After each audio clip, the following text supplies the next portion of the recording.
भूदान आंदोलन के प्रवर्तक विनोबा भावे अस्वस्थ हो गए थे। चिकित्सक को याद किया गया। चिकित्सक आया, अनेक प्रकार की जांचें हुई और उनमें निष्कर्ष आया कि विनोबा भावे के शरीर में कैलोरी की कमी हो रही है। आपको कैलोरी बढ़ाने के लिए भोजन पर ध्यान देना चाहिए। विनोबा भावे ने उत्तर दिया, मुझे तो कैलोरी बहुत अधिक प्राप्त हो रही है। चिकित्सक ने पूछा, कैलोरी आपकी कमी है, इसलिए मैं आपको सुझाव दे रहा हूं। विनोबा भावे ने कहा, मुझे तो सूर्य के प्रकाश से कैलोरी मिल रही है, सूर्य की धूप से मुझे कैलोरी प्राप्त हो रही है, दूसरी कैलोरी मुझे हवा के द्वारा प्राप्त हो रही है और तीसरी कैलोरी मुझे प्राप्त हो रही है गीता के स्वाध्याय से। स्वाध्याय के द्वारा जो कैलोरी व्यक्ति को प्राप्त होती है वह कैलोरी भोजन के द्वारा नहीं मिल सकती। और हम अपने आगमों में विधान देखते हैं, प्राचीन काल में साधु एक दिन में प्रथम प्रहर और अंतिम प्रहर में स्वाध्याय में लीन रहते थे और रात्रि के भी प्रथम प्रहर में और अंतिम प्रहर में स्वाध्याय करते रहते थे और स्वाध्याय में ही वे अपना समय बिताते थे। जैन आगमों में अनेक स्थानों पर स्वाध्याय के संदर्भ में निर्देश दिए गए हैं। 10वें कालिक सूत्र में साधु को निर्देश दिया गया है, सज्जायम्मी रहो सया, तुम हमेशा स्वाध्याय में तल्लीन रहो। और वैदिक परंपरा में भी इसी स्वाध्याय पर बल दिया जाता है। प्राचीन काल में गुरुकुलवास प्रणाली चलती थी। विद्यार्थी गुरुकुल में जाता, अध्ययन करता, लगभग 12 वर्ष तक वहां रहता और जब अध्ययन पूरा कर लेता अपने घर की ओर प्रस्थान करता। आचार्य उन्हें आशीर्वाद देते और आशीर्वाद देते हुए उन्हें कहते, सत्यं वद, धर्मम चर और स्वाध्यायात मां प्रमद है, यानी तुम सत्य बोलना, धर्म का आचरण करना और स्वाध्याय में कभी भी प्रमाद मत करना। और यही कारण था कि प्राचीन काल में अनेक लोग ऐसे हुए हैं जो स्वाध्याय में ही तल्लीन थे। शतपथ ब्राह्मण में तो स्वाध्याय के संदर्भ में यह लिख दिया कि जो ब्राह्मण स्वाध्याय नहीं करता है वह अब्राह्मण हो जाता है, यानी वह ब्राह्मणत्व से च्युत हो जाता है। पातंजल योग दर्शन में भी स्वाध्याय के संदर्भ में चर्चा की गई है। स्वाध्याय को क्रिया योग का एक अंग बताया गया है और वहां कहा है, स्वाध्यायात इष्ट देवता प्रसंग है। जब व्यक्ति स्वाध्याय करता है तो इष्ट देवता का उसे साक्षात्कार होता है। गीता में स्वाध्याय को वाचिक तप के रूप में स्वीकार किया गया है। स्वाध्याय के द्वारा व्यक्ति ज्ञान का अर्जन करता है। प्रश्न हमारे सामने उपस्थित होता है कि एक व्यक्ति स्वाध्याय क्यों करता है। 10वें कालिक सूत्र में उद्देश्य बताया गया है ज्ञान करने का। सबसे पहला उद्देश्य है मैं श्रुत को प्राप्त करूंगा, दूसरा उद्देश्य है मैं एकाग्र बनूंगा, तीसरा उद्देश्य है मैं आत्मस्थ बनूंगा और चौथा उद्देश्य है मैं स्वयं आत्मस्थ बन करके दूसरों को भी आत्मस्थ बनाऊंगा। और इस उद्देश्य के साथ में वह अपनी यात्रा का प्रारंभ करता है। स्वाध्याय की परिभाषाएं अनेक उपलब्ध होती है। बताया जाता है स्वस्य अध्ययनम स्वाध्याय, यानी व्यक्ति अपना अध्ययन करता है वह भी स्वाध्याय है। और जैन सिद्धांत दीपिका में बताया गया है श्रुतस्य अध्ययनम स्वाध्याय। जो व्यक्ति श्रुत का अध्ययन करता है उसे भी स्वाध्याय के अंतर्गत ही स्वीकार किया गया है। उत्तराध्ययन सूत्र में प्रश्न उपस्थित किया गया कि एक व्यक्ति स्वाध्याय करता है, उस स्वाध्याय के द्वारा उसे क्या प्राप्त होता है। ज्ञान गौतम ने पूछा, व्यक्ति स्वाध्याय से क्या प्राप्त करता है। भगवान ने समाधान दिया कि वह ज्ञानावर्णीय कर्म का क्षय करता है। हम ज्ञानावर्णीय कर्म का क्षय कैसे करें, हमें इस पर ध्यान केंद्रित करना होगा। और ज्ञानावर्णीय कर्म का क्षय करने के लिए या क्षयोपशम प्रकृष्ट करने के लिए स्वाध्याय के जो 5 प्रकार हैं उस पर हमें ध्यान केंद्रित करना होगा। स्वाध्याय का पहला प्रकार है वाचना, और वाचना का शाब्दिक अर्थ है अध्यापन करना। प्राचीन काल में आगमों का अध्ययन होता था और वह अध्ययन शिष्य गुरु के द्वारा दी गई वाचना से ग्रहण करता था। गुरु वाचना देते थे और शिष्य ज्ञान को ग्रहण करते थे। उत्तराध्ययन सूत्र में एक घटना प्रसंग का उल्लेख किया गया है कि एक बहुश्रुत साधु जिसके पास में बहुत अधिक ज्ञान है, लेकिन वह उस ज्ञान का गोपन करता है, और गोपन करने से किस प्रकार उसके कर्म का बंधन होता है। 2 भाई थे, दीक्षित हो गए। एक बहुश्रुत था और दूसरा अल्पश्रुत था। बहुश्रुत साधु ने अनेक नए व्यक्तियों को दीक्षा दी, वे साधु बन गए, और साधु बनने के बाद में वह उन्हें वाचना देने लगा। शिष्य बड़े जिज्ञासु प्रकृति के थे, वाचना को सम्यक प्रकारेण ग्रहण करते और ग्रहण करने के बाद में जिज्ञासा भी करते। जब कभी भी जिज्ञासा होती, बहुश्रुत साधु के पास आ जाते और अपनी जिज्ञासा का समाधान कर लेते।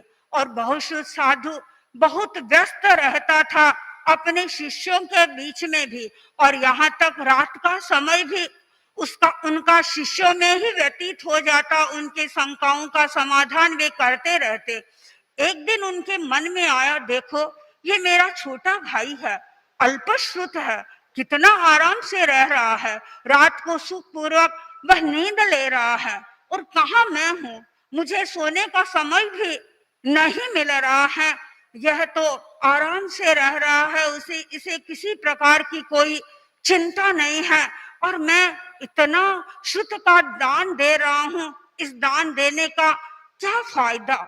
और इस प्रकार असत चिंतन उसके मन में पैदा हो गया, और वह असत चिंतन उसके ज्ञानावर्णीय कर्म के बंधन का हेतु बन गया। ज्ञानावर्णीय कर्म तो बंध गया, और उसने उसका बाद में प्रायश्चित भी नहीं किया कि मेरे इस प्रकार के असत विचार पैदा हो गए थे। कुछ समय के बाद उसकी मृत्यु हो गई, वह देवलोक में चला गया, और देवलोक के बाद में पुनः वह मनुष्य लोक में आया। उसने एक आभीर के कुल में जन्म लिया, और संयोग ऐसा मिला कि वह साधु बन गया। साधु बनने के बाद आगमों को कंठस्थ करने लगा। उत्तराध्ययन आगम कंठस्थ कर रहा था। 3 अध्याय उसने कंठस्थ कर लिए। अब 4था अध्याय असंख्यं याद करना शुरू ही किया था कि आगे नहीं बढ़ रहा था। कितना प्रयत्न किया उसने, अपनी ओर से आयम्बिल शुरू कर दिया, तपस्या शुरू कर दी, फिर भी उसे 4था अध्ययन याद नहीं आ रहा था। अपने आचार्य के पास गया, निवेदन किया, भंते मुझे 4था अध्ययन याद नहीं हो रहा है, मैं अब क्या करूं। और गुरु ने तो अपने ज्ञान के द्वारा इस बात को जान लिया था कि इसके ज्ञानावर्णीय कर्म का उदय हो रहा है, जो बंधन किया था उसका उदय हो रहा है, और इसके कारण उसे याद नहीं हो रहा है। गुरु ने उसे सुझाव दिया कि तुम आयंबिल करो, लंबे समय तक आयंबिल करते रहो, और जब तुम्हारे इस कर्म का उदय समाप्त होगा तब तुम्हें याद होने लग जाएगा। गुरु की आज्ञा को स्वीकार कर उसने आयंबिल प्रारंभ कर दिया और 12 वर्ष तक वह आयंबिल का तप तपता रहा। और 12 वर्ष में मुश्किल से उसने एक असंख्यम नामक अध्ययन सीखा था। और 12 वर्ष के बाद में जब उसके ज्ञानावरणीय कर्म का उदय समाप्त हो गया तो उसके बाद वह आगम सीखने की दिशा में आगे बढ़ने लगा और वह कंठस्थ करना भी उसने अच्छी तरह से शुरू कर दिया और वह धीरे धीरे विकास भी करने लगा।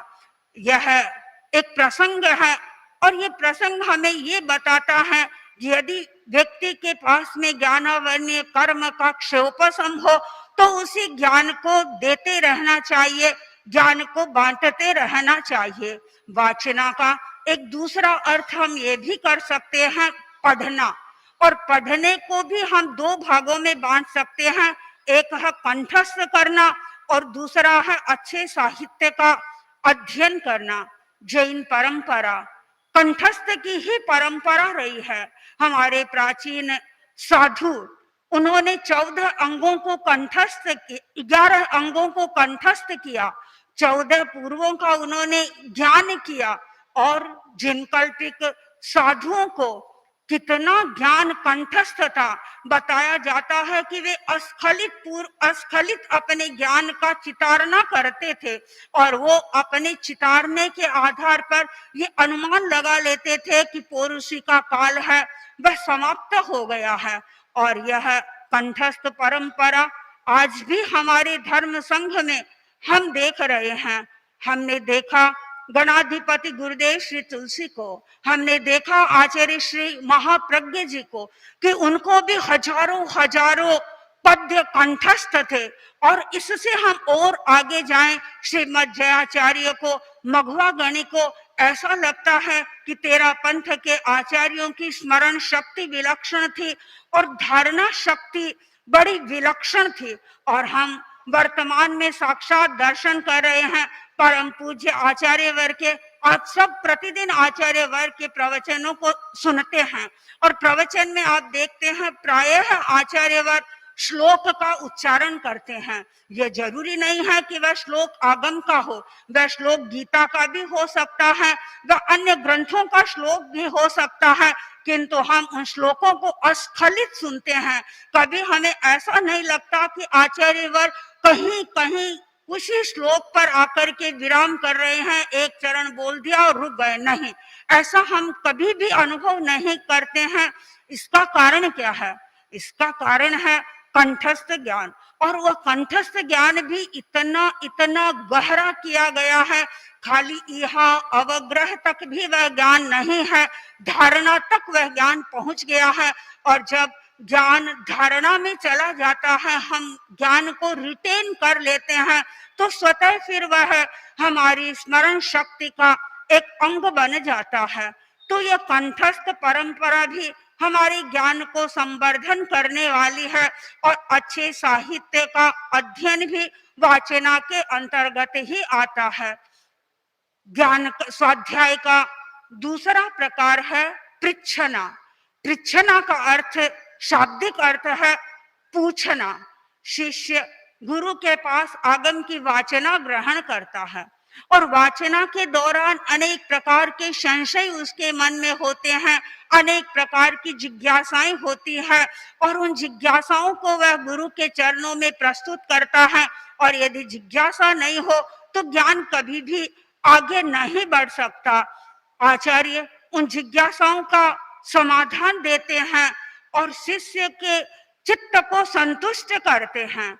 स्वाध्याय का तीसरा प्रकार है परिवर्तना का। परिवर्तना से तात्पर्य है चितारना। कल ही परम पूज्य आचार्य वर्ग साधु साध्वियों को पूछ रहे थे कि कितने साधु साध्वियां ऐसे हैं जो 10वें कालिक को चितारते हैं। यानी चितारना स्वाध्याय की एक महत्वपूर्ण प्रक्रिया है और चितारने के द्वारा हम अपने ज्ञान को हृदयंगम करते हैं। और उत्तराध्ययन सूत्र में तो ये बताया गया है कि जो साधक परिवर्तन का अभ्यास करता है या परिवर्तन का अभ्यास जिसका पुष्ट हो जाता है, वह साधु व्यंजन लब्धि को प्राप्त करता है, वह साधु पदानुसारिणी विद्या को प्राप्त करता है। पदानुसारिणी विद्या या व्यंजन लब्धि से तात्पर्य है कि यदि वह एक अक्षर सुन लेता है तो उसके आधार पर पूरे श्लोक का उच्चारण कर देता है।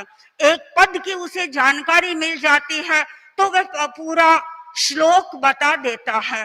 तो यह परिवर्तना भी हमारे ज्ञान को बढ़ाने वाली है। चौथा प्रकार है अनुप्रेक्षा का। अनुप्रेक्षा का अर्थ है कि एक ही विषय को खूब गहराई से चिंतन करना, मंथन करना, और दूसरे शब्दों में इसे निधिध्यासन भी कह सकती हूँ।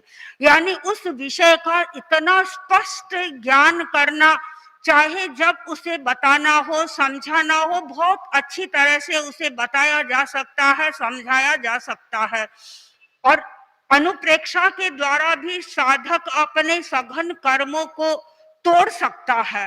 स्वाध्याय का 5वां प्रकार है धर्म कथा, यानी वाचना आदि के द्वारा जो उसने ज्ञान प्राप्त किया है उस ज्ञान को वह दूसरे लोगों को दे, उपदेश के माध्यम से दूसरे लोगों तक उसे पहुंचाएं। तो स्वाध्याय के ये जो 5 प्रकार हैं, पांचों प्रकार हमारे ज्ञान को बढ़ाने वाले हैं। हमें स्वाध्याय के प्रति सतत जागरूक रहना है, स्वाध्याय की प्रवृत्ति को हमें बढ़ाना है। और फिर कहीं ऐसा न हो, ठाणंग सूत्र में बताया गया है कि देवताओं को 3 कारणों से देवलोक में परिताप करना पड़ता है, दुख की उसे अनुभूति होती है। तो उसमें एक कारण बताया गया है कि जब इंद्र की सभा होती है और उसमें अनेक देव उपस्थित रहते हैं और इंद्र के आदेशानुसार जब किसी देवता को ये कहा जाता है कि तुम अमुक विषय पर बोलो, उसे ऐसा लगता है कि मैं इस विषय पर बोल नहीं सकता और उसे उस परिषद में एक तरह की अपमान की अनुभूति होती है। तो उस समय उसे उसके मन में एक विचार आता है कि देखो, मैं मनुष्य जन्म में था, साधु था, मेरे पास में बल था, वीर्य था, पुरुषार्थ, पराक्रम था, उचित समय था, आचार्य का योग मुझे मिला, उपाध्याय का योग मुझे मिला, किंतु मैं ज्ञान की सम्यक आराधना नहीं कर सका, मैं उनसे ज्ञान को प्राप्त नहीं कर सका। अब वह बार बार इस बात का पश्चाताप कर रहा है। हम पश्चाताप नहीं करें, हमें जो समय मिला है हम उस समय का उपयोग करें और उसे स्वाध्याय में नियोजित करने का प्रयत्न करें। इसी भावना के साथ ओम।